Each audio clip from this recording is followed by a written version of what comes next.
Hello folks, today is Friday, October 10th, 2025. As usual, my name is Jake Baldino, here to talk about all the video game news that has been going on this week. We got new games dropping that are pretty exciting. We got some cancellations, some weird rumors and stuff, so let's just jump in. Oh, before if you missed it, I did a collaboration with like a big YouTuber, Joshua Weissman. He's like a cooking YouTuber. I've been a fan of his recipes for years. They've saved my life. He did a video where he made video game themed food, so I pop up in that video. I linked it in the description below if you want to check it out. It's me reacting to like them trying to make the cake from Portal and the Palico food from Monster Hunter. They got me and the streamer Ninja. That's right, definitely on the same level of fame and wealth and skill at video games for sure. We're equal, totally. Anyway, a lot of news this week. So the first thing, the biggest thing, the headline, a new Assassin's Creed game leaked. It's been a while since we've gotten a good Assassin's Creed leak. I feel like it always happens with this franchise, but unfortunately this time it's a leak about an Assassin's Creed game that has been canceled. According to Stephen Totillo's Game File, a gaming newsletter you can sign up for. I've been a subscriber for a while. I recommend it. It's like the place for scoops other than Jason Schreier. Now, according to his report, it's not confirmed yet, but his report suggests that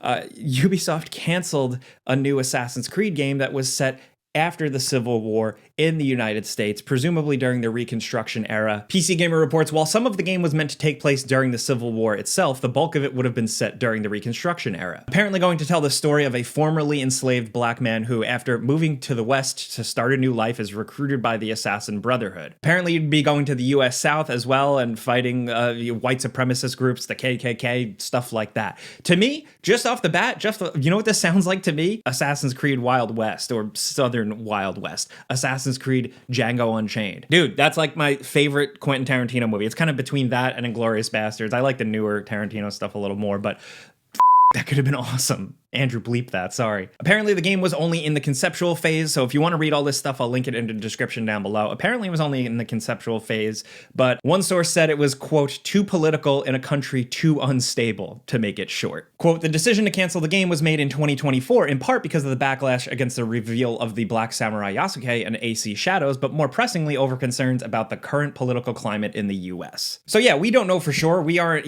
flies on the walls in the boardrooms or anything like that, but this could have been a sharp response to the pretty loud internet backlash against Assassin's Creed Shadows, but I definitely think the political climate stuff in the US is definitely a reason. Like breaking news, big massive corporation that plays things super safe in a time where companies are playing things super safe and barely saying anything. Of course they're going to take the safer route. But again, like I just think the fact that this was going to be like Assassin's Creed Django Unchained, and the fact that a lot of people have been begging for more modern times or close to modern times Assassin's Creeds in the US, like after AC3, it stings for sure. I think this stings for sure also because like if it is canceled because of like backlash or fear of backlash, that just means that like, yes, okay, some people are pissed and don't want this game, but then that ultimately means that nobody gets a game. And I think that's a big L. My bigger concern is just like the risk aversion in general. This one in the political climate, yes, they're so quickly to like throw the baby out with the bathwater, but also in general with Ubisoft's more interesting, kind of weirder avenues of all these Assassin's Creed games they're apparently trying to saturate us with, like Assassin's Creed Hex. Now I worry about that one, not because like, witch trials are a controversial topic or anything like that, but just because it's not a safe bet. It's such a weird and unconventional setting that I hope we still see that one. Also, it's one I'm excited for, and with my luck, they're going to cancel it, but hey, that's where this is at. The report also suggested Ubisoft's finances being a big factor in this type of decision, and I think that totally makes sense because yes, the political climate, absolutely, but also the fact that Ubisoft is kind of a shit show in a lot of ways. They've been undergoing, the restructuring and all that we've reported about in the past. They're kind of spin-off with Tencent and some IP moving around. So with all that going on, who knows what's next for Assassin's Creed? It's definitely their cash cow, so we're going to see something, but yeah. Let me know what you think about this one. Next up, before we continue, this video is brought to you by the State University of New York. That's right. The State University of New York is open to everyone, and they're looking for their next student. Whether you're young and you're just getting started in the college world, or you're looking for a career or life change, SUNY has something for everyone. It had something for me and my family. The SUNY system has a lot of schools with a lot of options, and personally, I attended Suffolk Community College as well as SUNY Old Westbury, and my wife is an alumni of Stony Brook University. So we were able to get a high quality education at an affordable price, and I think that's really helped us out in the rat race of life. In fact, more than half of SUNY students graduate with no federal student loan debt. And for those that do carry debt, carry far less than the national average. So whether you're in the great state of New York or the surrounding area, it's worth checking out. It's a big system, 64 colleges and universities across my great beloved state of New York, and thousands of different degree options. This is where I learned communications, writing, and a dash of art history. SUNY schools have a great reputation. You should see for yourself. Students and families can save up to $250 in application fees during free application weeks this fall. Whether you're an adult learner, a high school senior, or a college student looking to transfer, you can apply to 5 SUNY colleges or universities for free. No application fees here, so to learn more and apply, just click the link in the description down below. Again, you can apply for free during SUNY's free application weeks from October 20th to November 3rd. So click that link to learn more, and big thanks to the State University of New York for sponsoring this video. Now back to it. Oh, now next up, in case you missed the news, a lot of people thought over the weekend because of a leaker that Xbox was going to exit hardware. With all the gloom and doom around Xbox lately, with them increasing the console prices, and then as we talked last week, increasing Xbox Game Pass prices by 50%, a lot of people were worried about what Xbox is doing, and along with that, like them pivoting to multi-platformer. Over the last weekend, a leaker, Scooper Sneakers SO, suggested that Xbox is pulling away from their hardware plans. The future was unclear, but Xbox has come out and kind of debunked that, saying that they still plan on making future hardware. They have said that in the past. Now, you can argue that it's a large corporation and technically they can't lie about stuff like that, but also I think that there might be some wiggle room here. They said, hey, we have our long-term partnership with AMD that we had announced. That's still going. So that was what they cited specifically. So I think we might just see a new Xbox Series console, like an evolution, or we might see something completely different and more of what they're doing now with the Asus ROG Ally X, which is licensing and collaboration and stuff like that. Will Xbox go more niche, more the way of a Steam machine intended type device? We don't know for sure, but I wanted to mention that because it was definitely an interesting story in an ongoing conversation about just like what Microsoft and Xbox are going to look like in the future. And with that, last week we did talk about Halo anniversary, like a Halo anniversary happening soon, and us hearing more about the Halo franchise. That's happening towards the end of the month, I believe like the last week of October. We know we're going to get some sort of update, but what crossed my eye was, this is pretty interesting. A 17-year Halo veteran, someone who had been an art director person who started with Halo with Bungie and moved over to 343, has left. Which, hey, it happens. Maybe he wants to retire into the sunset. Things change, leadership changes, directors change, but the statement he left with was very cryptic and kind of weird, so here, I'll just read it. Glenn Israel said, and I quote, "As of today, and after 17 long years, I am officially no longer contributing to the Halo universe. There's little more I can say for the moment, though I intend to share this particular story in its entirety when it is absolutely safe to do so next year. In the meantime, I have a message for anyone and everyone who needs to hear it. I know the state of our industry seems dire, but never forget that you are free to choose.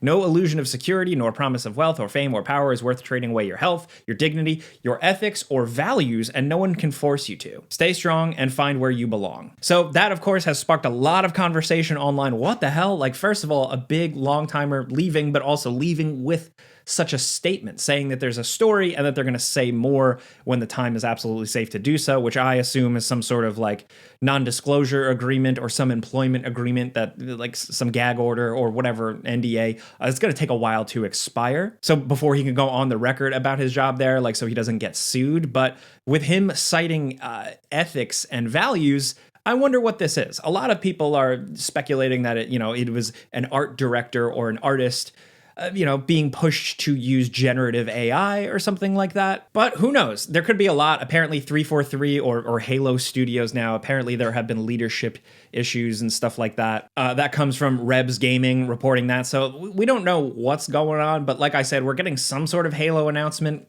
towards the end of the month. Don't know what yet, but we'll see where that goes. But in other news, Expedition 33 has announced that they have sold 5 million units. And along with that, the game is getting an update, kind of like an update as a thank you to fans with apparently new outfits, some new boss battles and goodies like that. That's cool to see, as well as them kind of reiterating that they are working on their next game. Apparently, according to Guillaume Broche, if I'm saying his name right, they don't plan to grow their studio too much. They have a lot of ideas and they want to just keep that same energy for this game for making their next thing. Is it going to be Expedition 34? I don't know. I don't think it's going to go down like that, but either way, I'm hyped to see it. Also, this flew under the radar. Did you see this? Kingmakers got delayed. Kingmakers was supposed to release in October. I had it on my calendar. I was planning to cover it and play the hell out of it because it was one of my most anticipated games. We've talked about it here on Game Ranks. I've talked about it on my channel as well. It's the game where you're thrown into like medieval battle simulators with, warring armies and trebuchets and stuff like that. But you're also just controlling a guy with a gun and a car, which I think just sounds like a fun, dumb, awesome idea. A dream come true in the video game world for people like me. But now the developer Redemption Road has delayed the game indefinitely, which this close to an early access release and then a sudden indefinite delay, that kind of concerns me. Maybe it's just a messaging thing. Maybe they don't have a lot of like PR professionals in their corner for something like this. But the statement, which was October 3rd, reads as this. After much contemplation, we realize that the scheduled Kingmakers launch will no longer be possible. We want to apologize. We are sorry for letting you down. Why is it delayed? In short, it's an incredibly ambitious, uncompromising game, and we don't want to cut any planned features, just for the sake of getting it out the door earlier. Our goal from the start has been to create something that's nothing like anything else on the market. And with Kingmakers, we set out to push the Unreal Engine 4 codebase to its absolute limits while still providing true 60 FPS to mid-range PCs without the need for fake frames. Shots fired. We are an 80% engineering team who got into this business to push technological barriers. We will be presenting a half-hour-long deep dive on Kingmakers gameplay very soon with a comprehensive overview of everything we've been working on. But yeah, that's their statement. Long story short, it sounds like the right decision. The Shigeru Miyamoto quote, a delayed game, a delayed game is eventually good, but a rushed game sucks ass, or whatever his quote was. I always ruin it, but I think they definitely just like very weirdly decided like right before it happened. It shows that it's a really small team, I guess. But yeah, my eyebrow was definitely raised like a little bit, but I'm still looking forward to this one eventually. Take the time, make it good. Just don't release it the day GTA 6 comes out. And in terms of releases this week, what do we got? The first thing we have is Absalom. This is a great kind of 2D brawler / roguelite hybrid from Dotemu, the people behind some great brawlers already. I played this a little bit. I was really into it at Summer Game Fest, so check it out. Also, King of Meat, if you're looking for something a little bit more creative. Ghosts of Yote, of course, released this week. We talked about it last week. I reviewed it. I thought it was pretty solid. It didn't really change a lot, which kind of bummed me out, and the story wasn't as good as the first, but the gameplay is still fun. Then Little Nightmares 3. It's a different studio this time around. Tarsier Studios is working on a different thing with a different company, and unfortunately the third game does not feel as good as the first two. That's just my opinion. It also doesn't have couch co-op. It's online co-op only, which really pissed me off, but it's only a couple hours. It's got some good moments, so check out the video, the full before you buy, if you want to judge for yourself. Also, Battlefield 6. Battlefield 6 is now out. I've been playing it for quite a while now. I've been enjoying it. I suck at it, but I really enjoy it. We'll have a before you buy out for that very soon. As of right now, we just kind of wanted to see if the servers held. So far, everything seems okay. Battlefield servers tend to shit the bed on launch, but I don't want to jinx it. It seems okay right now. But yeah, we'll see. So that's everything we wanted to talk about this week, get you caught up. How do you feel about all the news? The Assassin's Creed leaked, canceled game. Is that a game that you would have liked to have played, or is it a game that you would have been mad at for some reason? Also, that cryptic Halo message, what do you think that's about? And then, of course, Kingmakers. Are you still looking forward to it? Did that kind of last minute delay put you off? Let's talk about this stuff. Let's talk about anything at all in the gaming news world down in the comments. We'll be down there as much as possible. Things get a little crazy though. So, if you want to yell at me directly, find me on Twitter, Instagram, Letterboxd, YouTube. Just look up Jake Baldino. Thank you for getting caught up on the news every week with us. Appreciate it. I've been doing this show every Friday for like a decade now, getting you caught up. So if you click the like button, that literally feeds me. Thank you. But that's all I got. That's all I ask. Except for one last thing. Have a great weekend. Be safe. Be nice. I'm Jake Baldino. Pizza's on me. See ya.